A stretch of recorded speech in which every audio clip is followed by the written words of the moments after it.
It's time now for Ask the Mayor on KWBE, the program that comes to you on Thursday mornings, giving you a chance to get updated on what's happening with city and the city issues as we welcome in Mayor Bob Morgan. Good morning, Mayor. How are you today?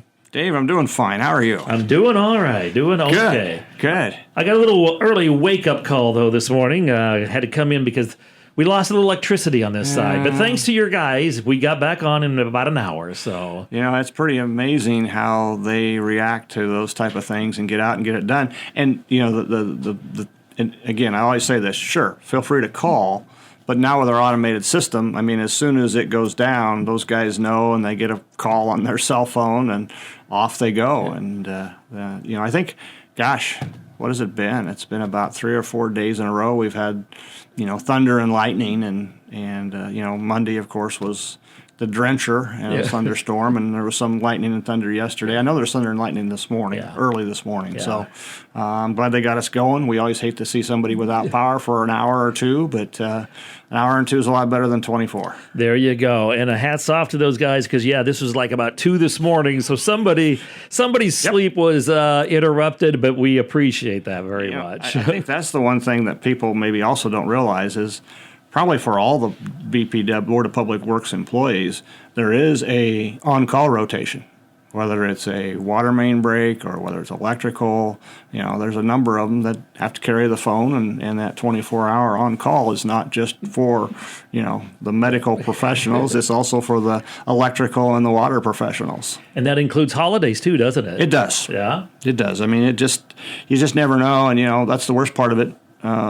Like water main breaks, a lot of that is with the melting and thawing in like November, December. And so you've got Thanksgiving, Christmas, where I know on Christmas Eve they were out fixing a water main because they had to get it fixed. So hats off again to those guys because nobody really wants to get up at 2 a.m. or nobody wants to give up a Christmas Eve, but that's part of the job, and we appreciate that they are willing to do that. So. Absolutely. But as you did say, and you mentioned on our last program, when the power does go out, as a resident, we don't necessarily have to call and say, hey, I'm without power, because you guys already know it, don't you? We do. Human nature, we feel better if we call. I get that. But no, we know everything is automated, and we know as well. And they, they watch everything. Right now, nice morning this morning.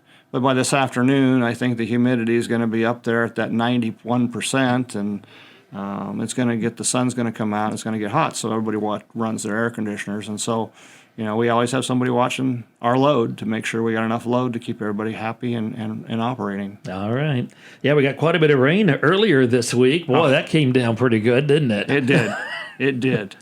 I know saw a few limbs down around town. Some folks did lose a couple branches or two. It got a little windy in some spots. In fact, even some pea-sized hail was falling. It did. Over our house, there was a little bit of, real little hail, the things you don't have to worry about calling your insurance adjuster for. But certainly there was some wind and branches and trees that come down. If you look across the city, we've got a number of trees that have been with us for 100 years. Mm-hmm. And there's a lot of branches in those trees, and limbs are going to come down, or in my case, I've got an old tree in the yard and it spits up branches and leaves, but they're all the little ones, and so it takes 2 hours to rake them all up and send them down their way. All right. Okay, let's jump in. I got a few questions we're going to pass along. We'll do that here in a bit, but let's just get an update on a couple of things. Give us a little update on the landfill. Give us a little status report on how things are going there. I drove around out there Tuesday. Okay. And taking your limbs out, huh? No. Luckily, I didn't. I had just a little one, so I was okay. I could mow those and mix them in. And it's just amazing. They've got 2 spots. One is what they call a leachate pond, is where the water runoff goes because it's not pure water. It's been through like a garbage. But they're putting cell 1 together, and of course, Jason Moore can explain this a lot better than I can. But they're putting down like 3 layers of liner, and it's really kind of neat. They roll out everything on like a big machine, and then they kind of just weld the sections together wherever the gaps are. And so if you go out there, hopefully there'll be some pictures by somebody that, you'll just see this great big black. It's like 6 acres maybe of this stuff. Wow. So yeah, I talked about it before on the show, but it's a science to build a landfill hole. When you look at all the rules and all the regulations, it's not digging a hole, letting the garbage go in, and then covering the hole back up. You got to think about where does the water go, and then you got to think about once it goes into the leachate pond, how do you get it out of the pond to maybe our sewer system, because it's not clean water by any means. And then you think about the garbage that goes into the landfill. It needs to have some way to just settle and not hurt the environment underneath the ground. So it's quite a process to put down all the liners and get things going. So are we done with the liners, or are they still lining them down? They're still working. We're hoping for November 1st to be done with everything and get it open.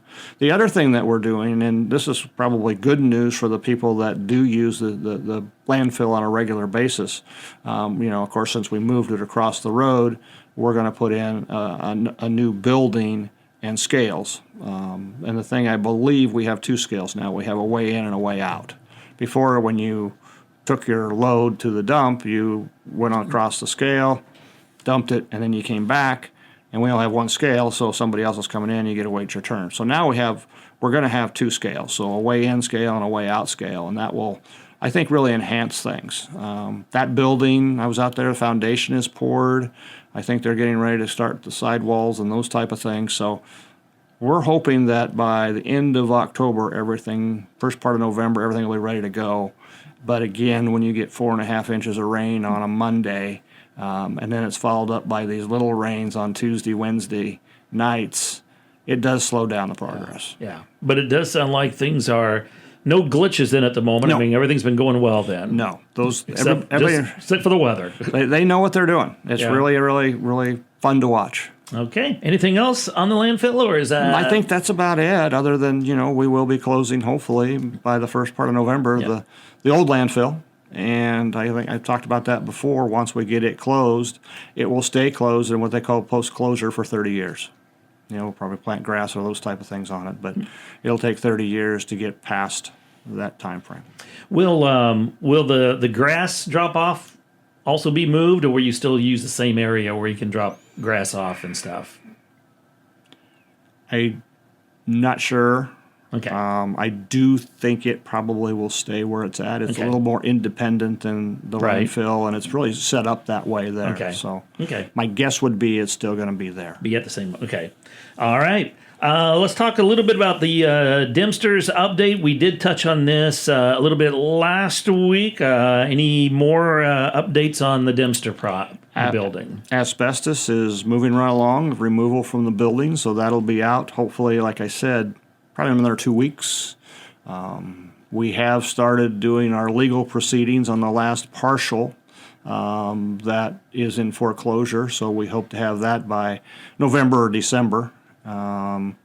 It's moving right along, and the big question is, when does, everybody wants to know, when does that building go down? Yeah. Especially right now. I've always said after the fire, broken windows look better than what we got now, but we also need to figure out how to financially do it in a responsible way. And I think I mentioned last time, there's a lot of property there. There is. There's a lot of property, just not that front. That front, you see, it goes back away. It does. Yeah. It does. All right, 8:39. We'll take a break. Come back. We'll have some questions for you here from some listeners next. We did have a question last week in regards to someone who was interested in just knowing what the ordinance was or the rules were when it comes to bicycles on sidewalks in the downtown area. And I think you're going to look in on that, weren't you? I did. There is no ordinances restricting bicycle traffic in downtown. I think at one point in time back in history there was. I think when we added the trails that are, throughout the city and have become, quite honestly, trying to move forward and being more pedestrian and bike friendly, I think that ordinance went away. I can't tell you the exact date that went away, but right now there is no ordinance. Okay. All right. We hope that listener is still listening this morning and has their answer to their question. We had a caller a little bit ago She says that she's noticing maggots in her trash can after the truck picks up her trash. She's kind of wondering, do they sanitize their truck? 'Cause apparently she's not seeing these bugs until after the truck has picked up her can and drove away. So she's wondering if it's coming from the trucks. Do they clean those trucks? And she says her neighbors are also seeing the same thing. That's a new one for me. Okay. I do know they do clean their trucks pretty often, if not daily. I guess the strange part of it is you see how that lift works. The trash can doesn't actually dump down or get into the trash part, Right? Because it's held up higher than that. I believe you had mentioned they'd called Mars, but we'll follow up again because, first of all, I'm not a bug expert, but I just don't understand how that happens. But I certainly can understand the frustration. Yeah, because the only contact that the truck is having with that can is that arm. Is the arms, yeah. Which isn't a whole lot. No. And So I'm not sure how to really answer that question other than to pass it on to Mars, but I can tell you they do clean their trucks. Okay. Well, so and there is a service out there where you can have your trash cans cleaned, isn't there? There are. I think there's somebody who does a power wash Yeah. of those. It's a private business Right. if that's what you want to do. So yeah, there is somebody who would do that as well. Okay. Well, we hope this listener, May not be the best answer, but it's the only answer I have. maybe she can follow up, call the city office maybe a week later or a few days from now after you've had the chance maybe to Right. talk to Mars or whatever. But we thank her for calling us up Absolutely. and giving us that call. We have a question here. Any suggestions? I got a feeling I know the answer to this. Any suggestions to improve parking at the Gage County Fair, especially after dark? Just finding cars is troublesome, not to say anything about locating the exits. That's not really a city thing, is it? Well, it is not. It's the Gage County Fair. However, I think they kind of do the best they can. It's I kind of get, for lack of a better description, it's a little bit like a sporting event, and it is probably chaotic. But it is one of those things that the Gage County Fair Board certainly can probably take a look at. But from the city's perspective, we don't really handle that part of it. Does that happen often where people confuse what the city is responsible for or what the county's responsible for or what the school's responsible for? Do you find that happens frequently? It does happen frequently. Yeah. And, when you think about it, Beatrice is part of Gage County, so it makes sense that there can be a little bit of confusion. And we operate, in a lot of cases similar, but in some cases different. So we do get confused on, what necessarily is whose role between, the schools and the county and the city.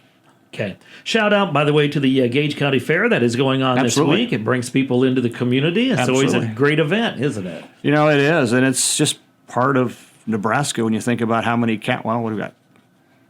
There's a bunch of counties. I was almost going to say 96, but somehow that rings in my head. But think about all the county fairs that you have, but also it's a great educational piece too, because you look at 4-H, you look at FFA, and you look at anywhere from painting to livestock. It's a great opportunity for our youth to hone in on the skill that they like to hone in on. A great learning experience for them and their families too. So. Yeah, and talk about volunteers. I think you had that gentleman on maybe yesterday or the day before that goes around and actually judges. Yes.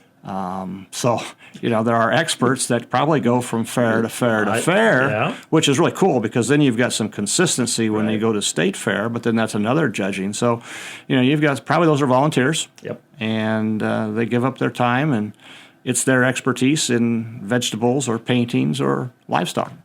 They do make the fair a success, no doubt about it. Now, if somebody would just bring us a funnel cake this morning, that'd be a good deal, right?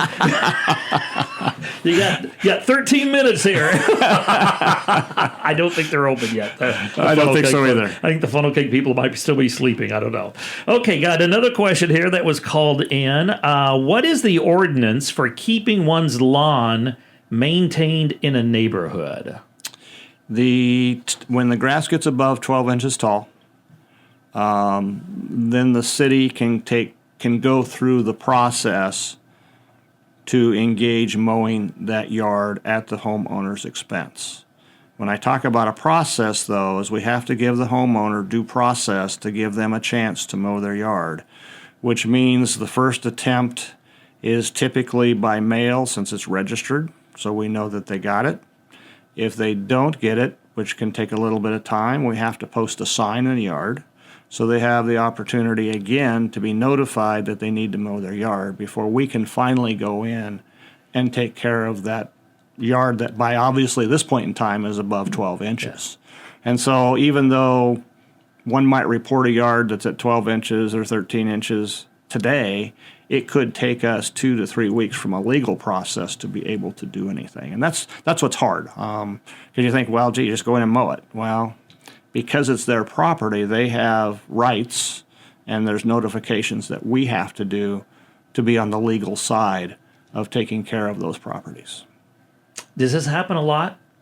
Do you get a lot of calls, or? It does happen. It happens frequently in the summer. Yeah. I mean, it really does. Same way with removing snow in the winter. Okay. I think the hardest part is, you've really got two types of individuals.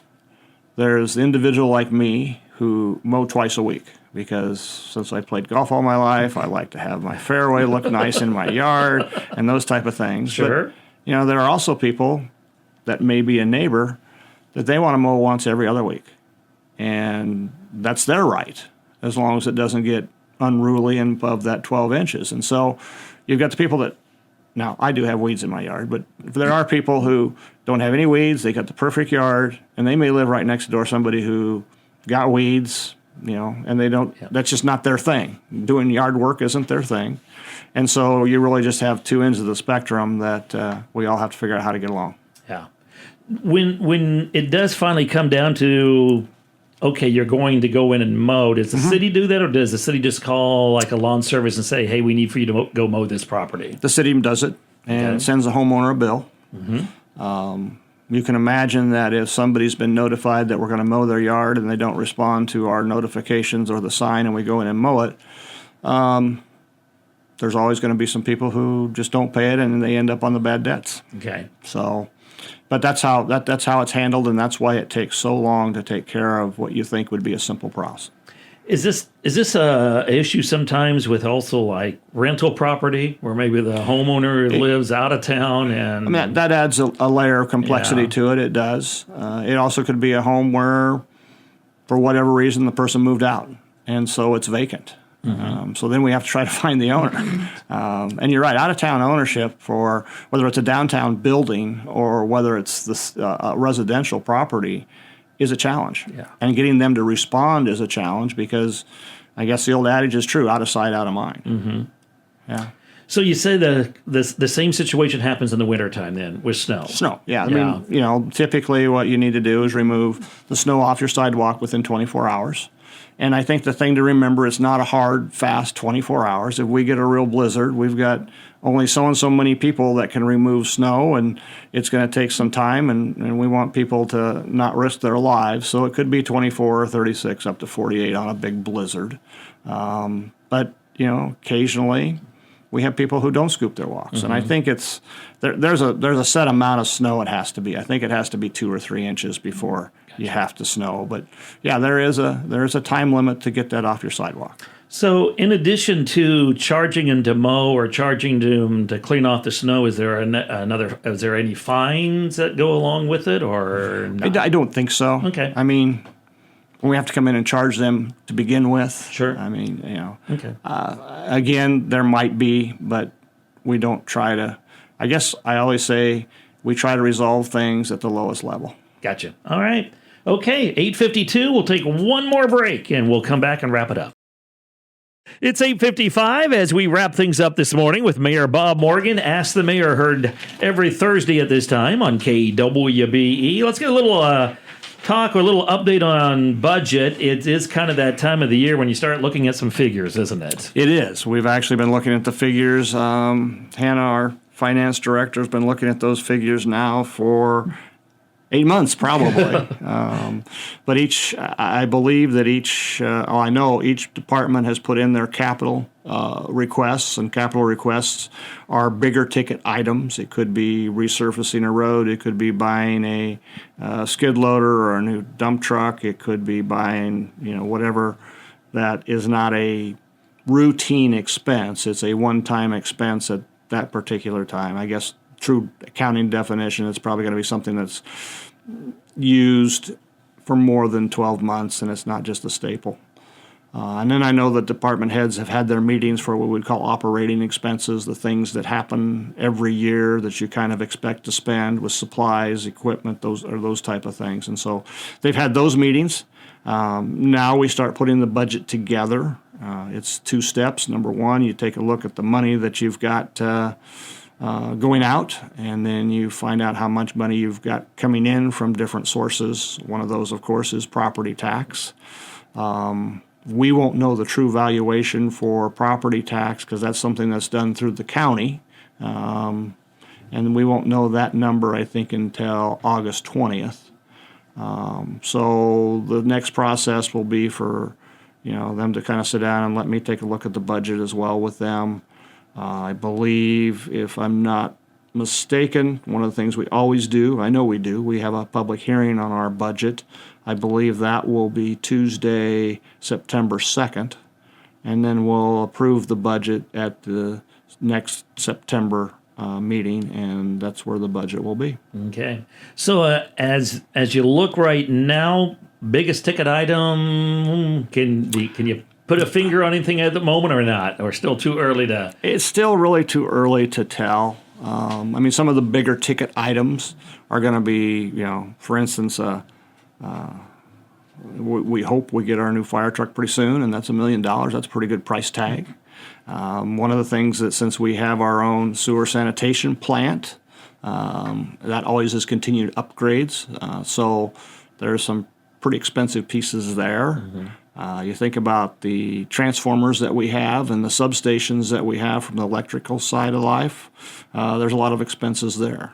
The other thing in the electrical world is our timeline. A transformer, you might have a choice to either get it rewound or buy a new one, and that timeline could be anywhere from 1 to 3 years. And so those are some of the things that we didn't have to do in 2020 that we have to do in 2025. Takes that long, huh? It does. And wow. So, and if you think about it, if you're kind of an accounting person or you're a business person, the budget becomes a little more difficult because you're planning on buying a item in the 25-26 budget year, but then the supplier says, no, it's going to come in the 26-27 budget year. So you have to figure out how to carry that over and make sure you save that money so that we can have it instead of saying, I've got savings here. You got to remember you've got that expensive item you've got to pay for just because it hasn't been shipped in. Hannah does a great job. Tobias, as the city administrator, does a great job. We are always continuing to try to make sure that we're in a strong financial position. And one of the things that we continue to look at is what type of reserve should we have for every account. Because reserves are kind of like a savings account, an emergency fund. And I truly believe, and have held true to this as mayor, we need to make sure we have reserve funds for catastrophic events, because they do happen. Mm-hmm. Again, you're looking at September to have the hearing and finalize everything. Yep. Then, the public hearing will be September 2nd at that particular board city council meeting. It'll be the first city council meeting in September. We have to remember that one's going to be on a Tuesday because the September 1st is Labor Day. Labor Day. Got that holiday there. Okay. All right. I think we are out of time. Mayor, we appreciate you taking your time to come in this morning to be with us here for our Ask the Mayor program. If anybody has questions about city issues and such, they just need to call the city office? Absolutely. Chat with them and get those questions answered then. With that, all right. Well, enjoy your Thursday. Enjoy your rest of your week. And let's see. We will see you then in a couple weeks, I believe. A couple weeks. Eric will be here next week. Yes. We'll see you next month, I guess is the way we should say it then. Yes. We'll be in August. We'll see you in August. See you in August. All right. This is KWBE Beatrice.